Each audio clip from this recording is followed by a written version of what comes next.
Bienvenidos a Té de Miércoles, su videopodcast favorito de todos los miércoles. Mi nombre es Andrew Taipe y hoy celebramos una fecha especial. Conmemoramos el Día Internacional de las Personas Afrodescendientes.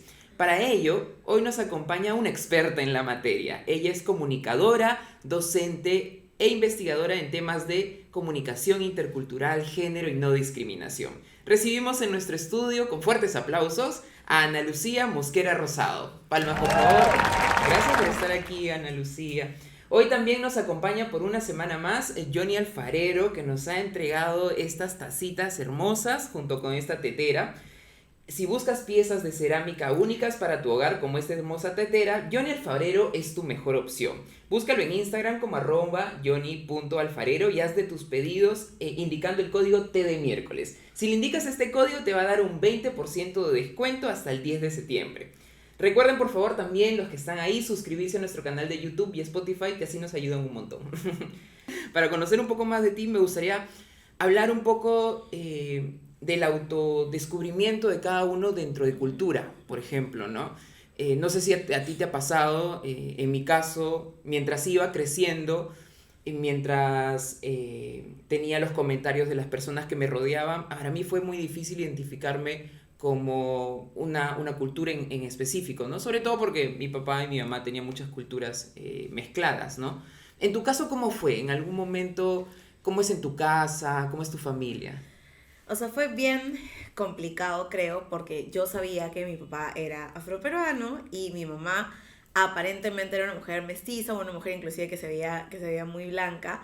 Entonces, claro, yo sabía que tenía algo de negro en mi familia, pero no sabía exactamente eso que implicaba, ni tampoco había trabajado mucho más los temas o los aspectos más culturales. Entonces yo crecí, obviamente sabiendo muchas cosas y relacionándome mucho con los temas musicales, porque mis papás son artistas, mi mamá cantaba, mi papá todavía sigue cantando, eh, pero no tenía como mucha información sobre temas de identificación, temas culturales, temas de identidad, hasta que fui a la universidad y empecé con los temas de activismo, ¿no? Y dije, bueno, probablemente sí me identifico como una mujer afroperuana y hay otras cosas que no sé de mi historia, de mi cultura y que tengo que empezar a descubrir. Entonces fue como bien tardío, en realidad.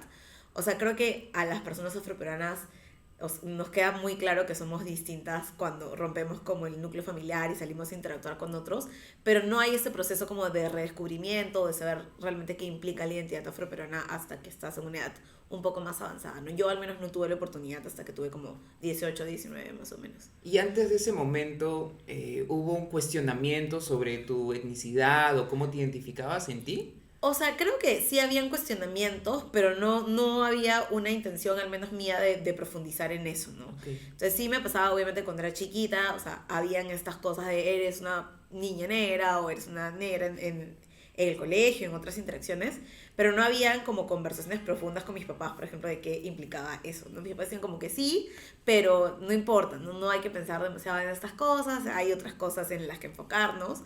Y luego me pasó que empecé a decir, o sea, no me parece que tenga nada de malo ser una mujer negra, una persona negra, pero también habían algunas cosas que podía ser, porque tengo la piel un poco más clara que, por ejemplo, mi papá o mis tíos, que era como, bueno, sí, soy negra, pero soy mestiza, o lacerarme el pelo, que es algo que hice por un montón de años, para intentar como, digamos, no tener ese tipo de conversaciones, Que no ¿no? sea lo primero que ven en ti, por así Claro, decirlo. eran cosas que yo podía hacer, ¿no? Era como que ya me la hacía el pelo, entonces estaba más o menos bien, era más o menos mestiza y no había esta discusión de esta persona es diferente, ¿no?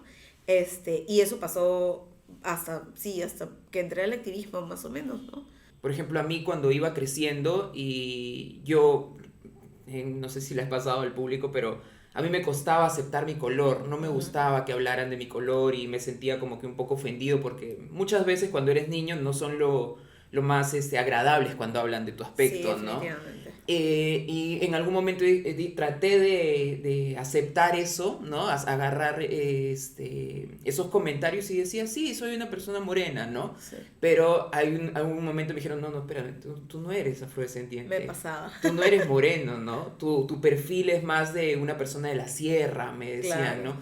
Entonces, ¿cómo es ese camino de descubrir? ¿Tú lo has visto en en otras personas? O sea, me ha pasado a mí y creo que mi ejemplo más cercano es con mi mamá, ¿no? Yo decía, mi mamá tenía la piel muy, muy clara.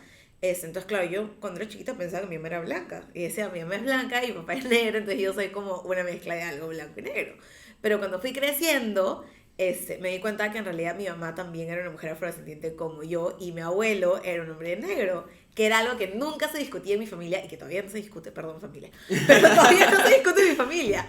Entonces, claro, era como que mis primas seguramente han dicho, pero ¿de dónde tenemos la piel oscura? ¿O de dónde tenemos, no sé, tal o cual característica? Que era como, nuestro abuelo era negro y las fotos que tenemos de él están en blanco y negro, pero nuestro abuelo era negro.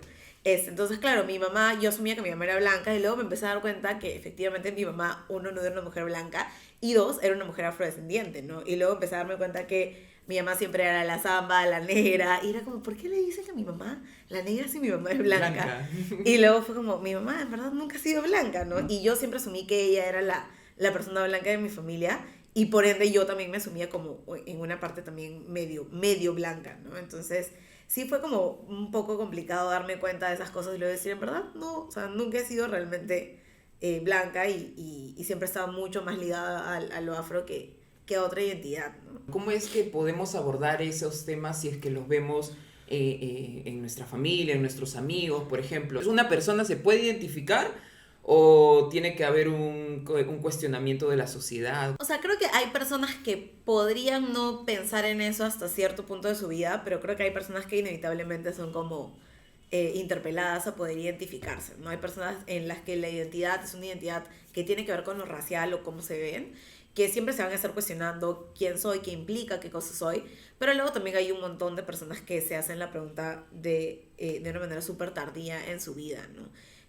Pero creo que también es importante que cuando pensamos en identidad pensemos no solamente en cómo nos vemos, sino cómo nos perciben y cuál es la cultura con la que hemos crecido, Claro. ¿no? Qué cosas han estado alrededor de nosotros, cómo socializamos, si hay tradiciones o cosas que nuestra familia se van replicando, identificar efectivamente que son tradiciones que tienen un origen y que podemos reconocer, ¿no? Ahí ya te da una ruta de quién eres, por así decirlo, o de dónde vienes. Y o sea, son cosas que a veces asumimos como normales, pero que en realidad nos marcan esta diferencia que tenemos con otras personas, ¿no?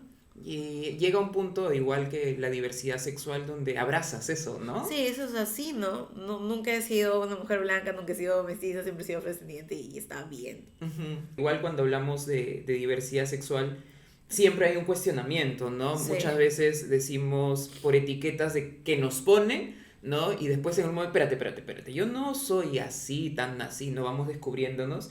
Y es lo importante de ser, de orgullos, estar orgullosos de eso, ¿no? O sea, yo creo que es una parte súper importante de quiénes somos. O sea, a mí me pasó personalmente que cuando yo empecé con este proceso de reconocerme y aprender, sentía que habían cosas que estaba completando, ¿no? Era como que eso es lo que yo necesitaba para empezar a completar mi identidad y a descubrir realmente quién soy, ¿no? Porque lo que pasa un montón en el Perú es que la gente niega todo lo que nos haga sentirnos distintos a las otras personas, ¿no? Y nos cuesta mucho aceptar que efectivamente tenemos raíces distintas, que venimos de diferentes lugares. Y a mí me pasaba exactamente lo mismo, pero me pasaba que yo sentía que mi identidad no estaba completa. Entonces creo que es importante que nos demos cuenta que eso a veces también nos ayuda con el proceso de reafirmarnos, de descubrirnos, de aceptar realmente quiénes somos y a partir de eso también qué queremos hacer en función de lo que somos, ¿no? Pero que finalmente es personal, ¿no? Es muy personal, yo creo que nadie debe obligar a otra persona a decirle tienes que identificarte como esto, tienes que tener tu propio proceso, tienes que descubrirte de tal manera, porque son procesos que en algunas personas son más fáciles que otros, en algunas personas son forzados, porque digamos, no hay mucha opción, pero que son cosas que en realidad tienen que tomar su tiempo y dependen de cómo cada persona procese, cómo cada persona quiera interiorizar lo que implica su identidad, ¿no? Qué bonito, sí, definitivamente creo que hay que reforzar eso con nuestros círculos, ¿no? Porque lo que siempre escuchamos a medida que crecemos son etiquetas, Sí. pero finalmente la etiqueta la vamos a definir nosotros, en teoría, ¿no?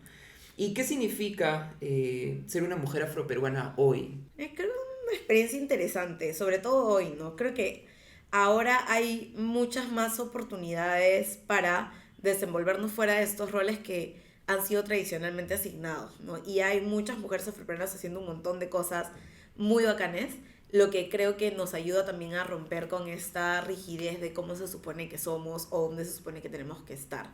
Igual creo que implica muchos retos, porque lo que pasa normalmente, que me ha pasado a mí, le ha pasado a otras amigas, es que siempre somos la única persona en los espacios en los que estamos.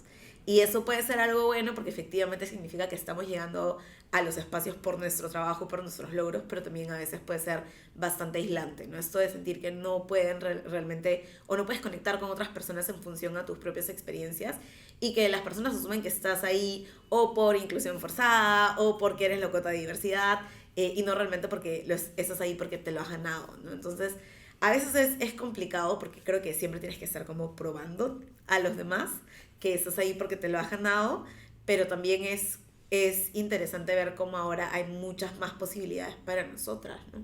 ¿Y es un peso que resuelves tú o tiene que trabajarse desde la sociedad el tema de probar algo?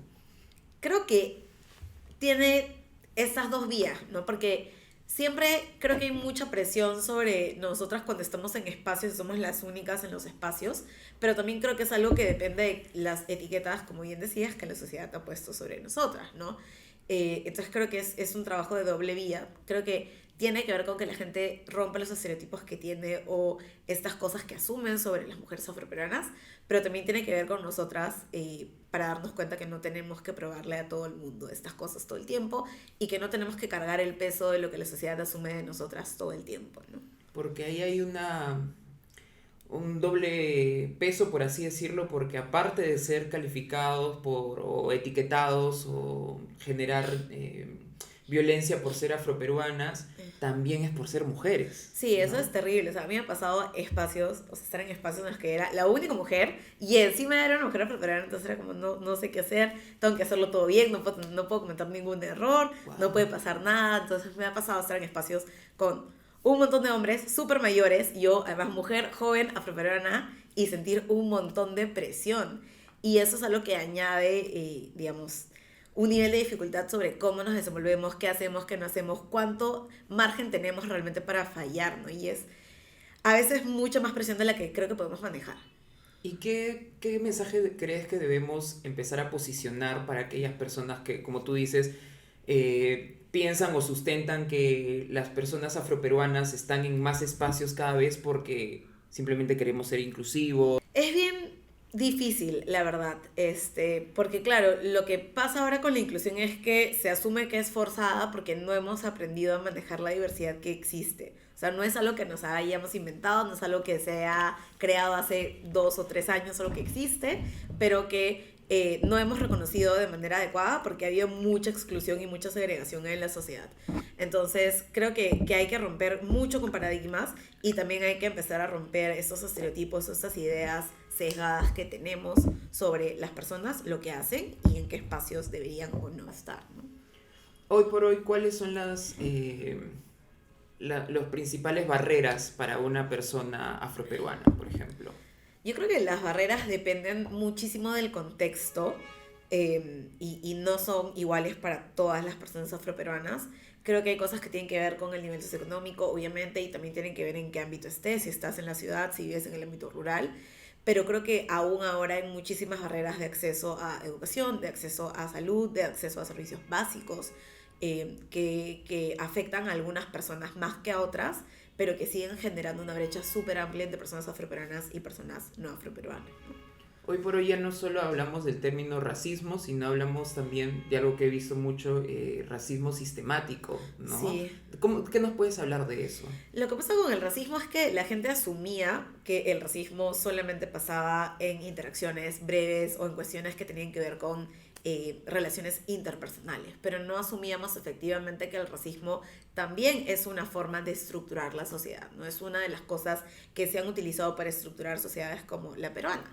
Entonces, cuando hablamos de racismo sistémico o sistemático, estamos hablando efectivamente cómo el racismo o las cosas o las ideas que se derivan del racismo están presentes en varios espacios de los cuales dependen la estructura de la sociedad, en qué lugar estás, la pirámide social inclusive, ¿no? Entonces, claro, decimos, bueno, la sociedad es desigual, hay muchas brechas, hay muchos problemas, pero no nos damos cuenta que el racismo tiene que ver también con esas brechas, ¿no?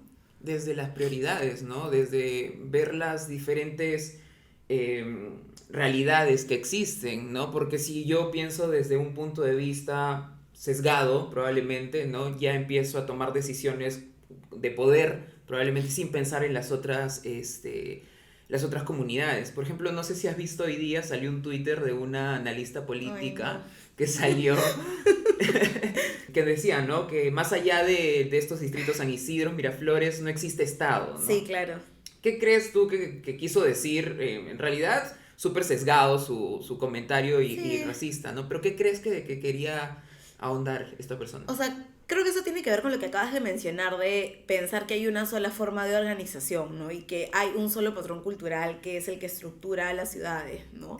Entonces, claro, si asumimos que solamente en estos distritos donde hay personas que tienen un cierto nivel educativo, un cierto nivel económico, hay Estado, dejamos de ver cuáles son las diferentes maneras de relacionarse, cómo se construye la ciudad fuera de lo que se conoce como el centro de, cómo las periferias se organizan y cómo la cultura, que también tiene que ver muchísimo con la migración interna en el país, interfiere en la distribución de la ciudad, ¿no? De las autoridades, de cómo se maneja, si hay orden o no, qué tipo de orden hay.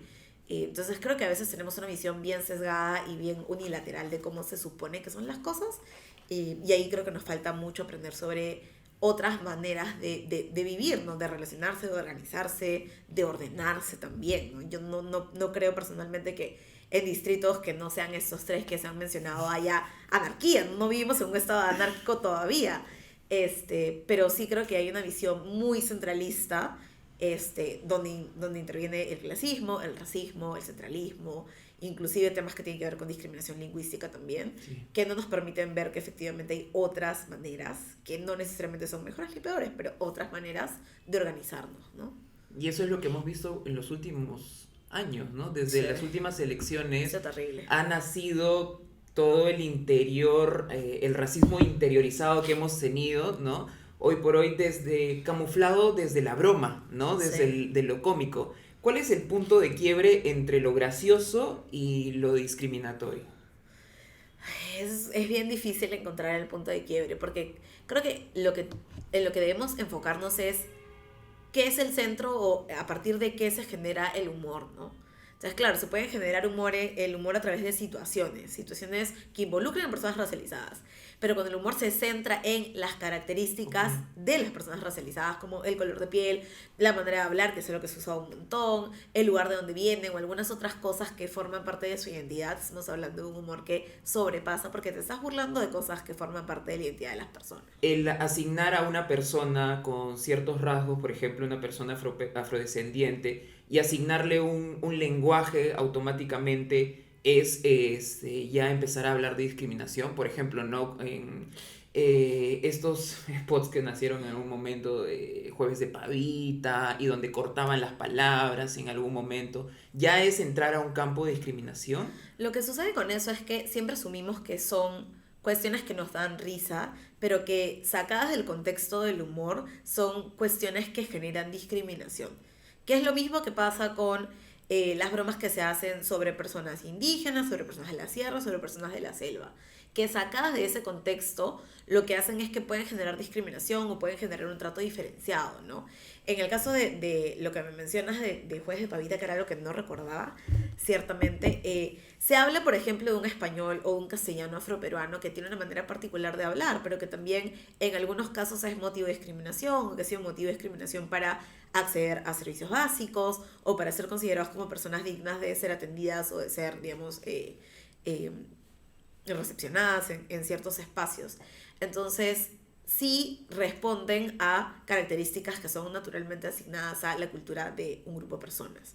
Y en ese aspecto y en ese sentido hay que ver muy bien qué estamos generando y cómo perpetuamos ciertos estereotipos, que es lo peligroso con los medios y con la publicidad. Y cuando una persona que no representa a esta comunidad empieza a coger esos elementos, ya estamos hablando de apropiación.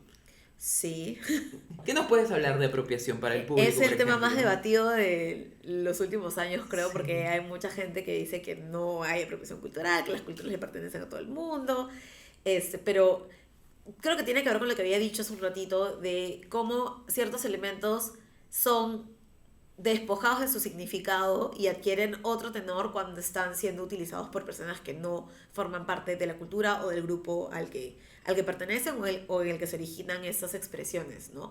Y en eso pienso que se debería centrar el debate, más allá de si se puede, si no se puede. Porque siempre me preguntas, entonces no puedo hacerme trenzas, entonces no puedo... No me puedo rizar. O sea, la pregunta no es cómo esto puede afectar o cómo esto puede ser o forma parte de la cultura. Es yo, ¿por qué no puedo hacerme las trenzas? ¿No? Okay.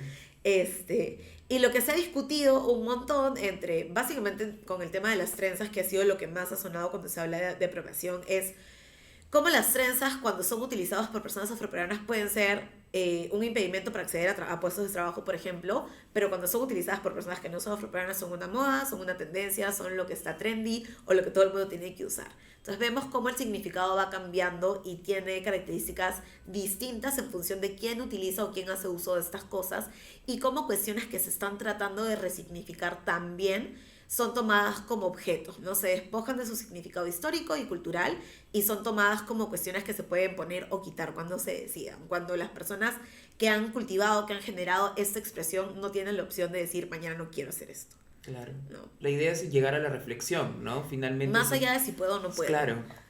Y cuando hablamos también de diversidad sexual, está muy ligado también a las luchas de las personas afroperuanas, ¿no? La otra vez estaba escuchando tu podcast cuando hablaron de orgullo también. Con Josué. Con Josué. Y me gustó mucho la parte donde dijeron que las comunidades no podemos estar aisladas. O sea, si soy una persona que habla sobre racismo, también estamos muy ligados a hablar de orgullo LGTB, diversidad sexual, ¿no? ¿Cómo te sientes tú en ese ámbito, por ejemplo? Bueno, yo siempre he creído que efectivamente las luchas no pueden estar separadas y lo que siempre he intentado es, a pesar de que mi contenido está centrado en género y etnicidad y su intersección, hablar de otras cosas que también son relevantes para las comunidades, porque una cosa importante es que las comunidades no son estos grupos que están aislados unos de otros o que son comunidades que tienen una problemática universal, sino que en estos grupos hay muchos otros subgrupos que forman parte de otras diversidades y no es posible hablar solamente afroperuanos sin tener en cuenta que otros grupos están representados allí, ¿no? Es lo mismo que pasó, por ejemplo, cuando empezaron las marchas de noviembre del 2020, creo, 20. Que claro, la gente decía, pero tu contenido no es sobre estas cosas, o tu contenido no es sobre marchas, sobre política, ¿por qué estás haciendo contenido sobre esto? Y lo que dije que me pareció que era lo correcto en ese momento era que no se puede hablar de derechos humanos sin hablar de democracia. Y no podemos, o sea, no podemos decir solamente voy a hablar del racismo y cuando no esté o cuando no hay alguna cosa que esté hablando de racismo no tengo que involucrarme, porque es imposible cuando una persona empieza en el activismo desligarse de otras luchas, porque finalmente lo que buscamos las personas que estamos en el activismo es una sociedad más justa. Y no solamente más justa para mí, sino más justa para todo el mundo. Claro. Entonces no tiene sentido desvincular estas luchas. Y siempre he intentado, en la medida de lo posible, a través de mi trabajo, a través de las cosas que voy creando, visibilizar otras luchas, a pesar que no necesariamente son cosas con las que yo me identifico, pero tomar ese rol de aliado, una aliada consciente, siempre acompañando, obviamente, entendiendo quiénes son las personas que tienen que estar al frente, pero también generando visibilidad sobre estas otras cosas que se tienen que resolver para sentir que mi lucha también está completa, ¿no? Claro. Y cuando hablamos también de LGTB-fobia dentro de la comunidad, ¿existe también racismo dentro de las mismas personas afrodescendientes?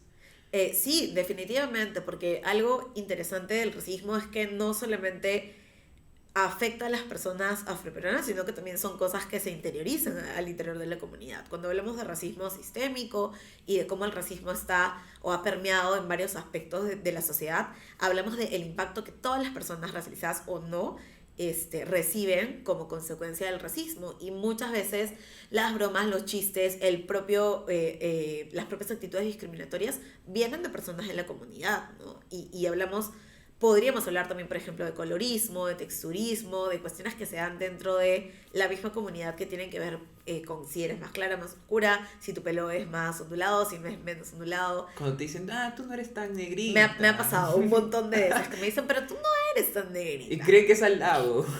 Claro, y te dicen como, o creen que es al lado, ¿no? O personas que dicen, sí, yo le he pasado súper mal en mi vida, o me ha afectado muchísimo el racismo, y otras compañeras que tienen la piel más oscura y que han pasado muchas otras cosas, dicen, entiendo esto, pero mi experiencia como una mujer como visiblemente negra, con la piel mucho más oscura, ha sido más complicada, ¿no? Y son cosas que todavía se siguen debatiendo, pero son cosas que se tienen que discutir. Pero en realidad no estamos libres de tener ideas racistas o de tener actitudes discriminatorias simplemente porque somos personas racializadas, ¿no? Porque crecemos con sesgos, finalmente, como decís. Efectivamente, ¿no? O sea, y son cosas que siempre están. Algo que siempre digo es que yo trabajo en esto hace un montón de años y yo tengo sesgos todavía. Entonces, no es que estemos libres o no es que porque seamos personas afroperuanas estemos,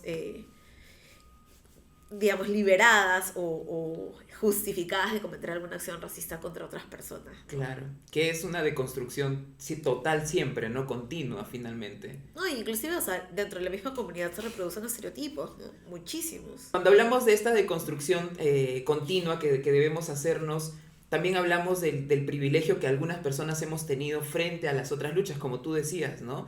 Que veo que hay una fuerza ahí que nos cuesta, ¿no? A muchas personas decir, sí, he sido privilegiada porque mi vida ha sido de esta manera, ¿no? ¿Por qué crees que sucede esto?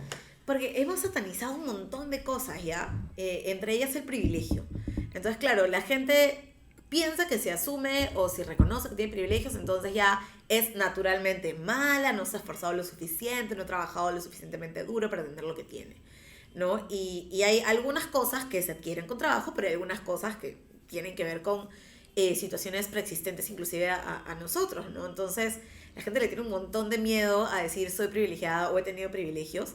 Y también no saben qué hacer con los privilegios que tienen. Y eso es un problema bien grave, porque la gente se ofende. Se pone como muy, a la defensiva, muy sensible, diciendo, no, yo no tengo privilegios, yo nunca he tenido privilegios en mi vida, he trabajado siempre, y no hay nada que me haya dado un beneficio en relación a otras personas. Pero la verdad es que sí, hay muchas personas que tienen privilegios. ¿Y alguna vez te pasó? ¿En algún momento estuviste en ese punto? ¿Que he dicho que no tengo privilegios? Uh-huh. No, la verdad es que yo nunca me había cuestionado mis privilegios. Pero creo que cuando me hice un poco más consciente de eso, sí me asumí como una persona muy, muy privilegiada. O sea, yo soy una mujer afroperuana, pero soy una mujer afroperuana que ha sido muy privilegiada, ¿no? Con cuestiones como haber nacido en Lima y no haber nacido en comunidades rurales, con cuestiones que tienen que ver con cómo me eduqué, las oportunidades que he tenido de educación, las oportunidades que he tenido de estudiar fuera del Perú. Todas esas cosas me han dado privilegios. Son privilegios adquiridos, pero sí he reconocido que los tengo, que efectivamente mi situación es muy diferente a la de muchísimas otras personas afroperuanas y mujeres afroperuanas. Con esto debemos decir que también, que finalmente el racismo no se basa en la discriminación solo por cómo te ves, sino también por sesgos y sistemático como tú lo mencionas actualmente. Y si hablamos de racismo, entonces hablamos del racismo inverso también. ¿Existe? No. ¿Por qué no existe? No, el racismo inverso es un mito bien interesante que se ha generado a partir de las discusiones de racismo, ¿no? Nadie antes decía que hablaba o que existía racismo inverso hasta que alguien dijo hay racismo, ¿no? Pero creo que eso pasa porque no entendemos realmente qué es lo que implica el racismo y cómo el racismo tiene varios componentes mucho más estructurales. Entonces confundimos discriminación o confundimos el prejuicio racial con racismo, que es una cuestión mucho más sistemática, mucho más estructurada, ¿no? Entonces, el racismo tiene que ver con un sistema que está establecido, que ha sido ordenado de una manera que le da privilegios, que le da poder a personas que son mayoritariamente blancas. Entonces, si habláramos de racismo inverso, tendríamos que asumir que las personas que no han tenido poder históricamente tienen la capacidad de tener poder y de ejercer ese poder para dominar a otras personas, ¿no? Y eso no sucede, ¿no? Probablemente puede ser que exista prejuicio hacia personas blancas, que hay estereotipos hacia personas blancas, pero eso no va a significar necesariamente que estas personas tengan una afectación real de su experiencia de vida ni de su trayectoria de vida. No te cierra ninguna puerta de No decir te que eres cierra- pituco, O gringo. no te cierran las puertas que te cobran un sol más en el taxi porque te vieron blanca. O sea, es lo que siempre me ha pasado cuando hablo de racismo. Me dicen, pero a mí el otro día me cobraron 2 soles más en el taxi. Y es como, ok, pero ¿cómo eso ha afectado tu vida? A largo plazo. Claro. Si no ha habido una afectación de tu vida real, no cambia las posibilidades que tienes, no cambia tu trayectoria de vida, no cambia a qué cosas tienes acceso y a qué cosas no. No estamos hablando realmente de una situación de racismo, ¿no? Uh-huh. ¿Y por qué crees tú que porque esta fecha, al menos la conmemoración de las personas afrodescendientes, viene hace muy poquito, viene más o menos 2020. 2 años. Sí, Creo que fue en la 2020. mitad sí, el inicio de la pandemia, 2020. Sí. ¿Por qué crees que es importante seguir reforzando estas fechas, conmemorándolas? Mira, en realidad hay varias fechas que tienen que Sí. ver con personas afrodescendientes. Hay fechas que han sido decretadas por organismos internacionales como la ONU, por organismos un poco más regionales como la OEA, y luego tienes fechas en el Perú que también han sido decretadas hace poco. Y creo que el hecho de que hayan tantas fechas también debería hacernos reflexionar sobre por qué hay tantas fechas y qué cosas se está intentando hacer. Y cómo, a pesar de que estamos en el 2022, todavía hay que seguir diciendo es importante reconocer que hay personas afrodescendientes que tienen contribuciones que van más allá de los estereotipos y que, digamos, son un componente fundamental de las culturas de las naciones, ¿no? Entonces, claro, esta fecha creo que es la última de las que se han decretado. No me acuerdo, creo que no estoy segura. Pero sí, claro, esto lo que nos hace darnos cuenta es que hay una necesidad todavía de seguir haciendo hincapié en esta idea que puede sonar muy básica, muy repetitiva, pero que es básicamente hay personas afrodescendientes en el mundo, son importantes, hacen cosas importantes, son una parte central de las sociedades y de las naciones. Y de eso se tratan estas fechas, para ir revalorando varios aportes que han sido invisibilizados por mucho tiempo, ¿no? Es decir, más allá de hablar de la discriminación que se ha venido realizando durante los últimos años, o en toda la vida básicamente, es reforzar el valor de las personas. En este caso, ¿me corriges? Sí, no, tiene que ver precisamente con eso, con reforzar que es como una idea que puede sonar un poco ridícula a estas alturas, pero que sigue siendo muy necesaria. Es decir, las personas afrodescendientes son personas, valen igual que otras personas, han contribuido, no están ahí nada más para hacer tu contribución de cuota. diversidad, y son valiosas y además han enfrentado discriminación de manera sistemática y es necesario que se atienda sus necesidades en función de entender esa brecha también. ¿Hay políticas actualmente orientadas a romper estos, En Perú en Perú principalmente? en Perú hay, de hecho, los temas que tienen que ver con institucionalidad afroperuana son muy recientes, tienen como, diría yo, 20 a 30 años, que es poquito si comparamos lo que ha pasado con otro tipo de políticas, pero sí hay acciones que se han venido haciendo de manera sistemática, ¿no? Con más participación de algunos sectores, con menos participación de otros, pero lo que tenemos, por ejemplo, ahora es una política nacional para el desarrollo del pueblo afroperuano que se acaba de aprobar en junio, de hecho creo que el 4 de junio. No me acuerdo. Fue como, Primicia, pero todo eso. sí, tiene como 2 meses o 3 Súper meses. reciente. Que de hecho es una continuación de una serie de políticas que ya se habían venido trabajando, ¿no? Pero lo que hace es, como dije, reconocer obviamente que hay desigualdades, que hay brechas, que hay que tener una mirada también muy interseccional a cómo las brechas se presentan, y que lo que hace es involucrar a diferentes sectores del Estado a que puedan desarrollar acciones hasta el 2040, me parece, o al 2030, no estoy segura, para poder reducir o acortar esas brechas, ¿no? Con metas, con indicadores, y esperaría yo que también con presupuesto, que es lo que se necesita en el Estado. ¿Qué mensaje le dejarías tú a las personas que hoy están cuestionando su etnicidad o nunca han querido hablar de ese tema porque probablemente los pone en un lugar incómodo para las personas, Sí. ¿no?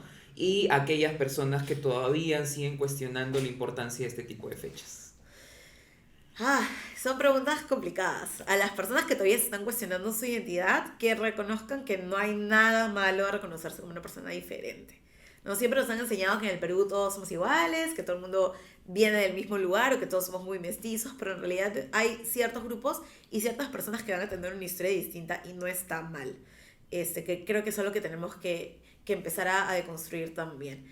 Y sobre el tema de reconocer las fechas, en realidad creo que lo primero es que no va a generar ninguna desventaja para las personas que se reconozcan las fechas, ¿no? Porque a veces dicen, ¿y por qué no hay el día de? Que siempre estamos, ¿y por qué no hacen esta cosa para este otro grupo? El día del heterosexual, ¿no? Exacto. Lo que pasa con el Día del Orgullo es lo mismo que pasa con el Día de la Cultura Afroperuana. Me acuerdo cuando sacamos, yo trabajé mucho tiempo en el Ministerio de Cultura, trabajando políticas para población afro, cuando sacamos el mes de la cultura afroperuana, los comentarios eran, ¿y cuándo va a ser el mes de la cultura europeruana? ¿O cuándo Dios va a ser? mío. Y es como, las personas piensan que garantizar o reconocer este tipo de cosas te resta. ¿no? Y en verdad no suma mucho, porque como ya habíamos estado conversando, lo que hacen estas políticas de reconocimiento es, como bien lo dice su nombre, reconocer que hay personas que tienen un valor, que tienen un aporte y que ayudan a que ese aporte sea difundido hacia otras personas que no son de este grupo, ¿no? Entonces creo que eso nos ayuda también a entender la diferencia, a valorar la diferencia, a reducir la discriminación y a poder reconocernos en un país que no solamente sea diverso de la boca para afuera, sino que le pueda garantizar a todo el mundo las mismas oportunidades para desarrollarse. Perfecto. Muchísimas gracias, Ana Lucía, por toda la cátedra que nos has dado hoy. Sí, Está rico. súper rapidísimo, pero muy potente. Y bien, amigos, hemos llegado a la parte final de esta entrevista. Creo que ha sido muy inspiradora. Gracias por todo el conocimiento que nos has dado. Y si quieren conocer más acerca de Ana Lucía, recuerden seguirnos en YouTube, Instagram, TikTok, Spotify. Estamos en todas las plataformas. Por favor, con eso vamos a hacer un salud. Salud. Salud, salud con todos los que están en casa. Cuéntanos, Ana Lucía, ¿dónde te podemos encontrar? ¿Qué redes sociales utilizas más? Utilizo Instagram y Twitter. Tengo TikTok, pero solo lo uso para ver videos. Así que voy a ver mis videos en TikTok. Mi Twitter es @mosquerarosado y mi Instagram es @AndaluciaMosqueraRosado. Y estás bastante activa en LinkedIn también, ¿no? Ah, sí, también, pero pongo más cosas de trabajo. Me pueden seguir también ahí con mi nombre completo. Perfecto. Y recuerden que nos pueden seguir a nosotros en @tmiércoles y a mí en @AndrewTaipe en todas las redes sociales.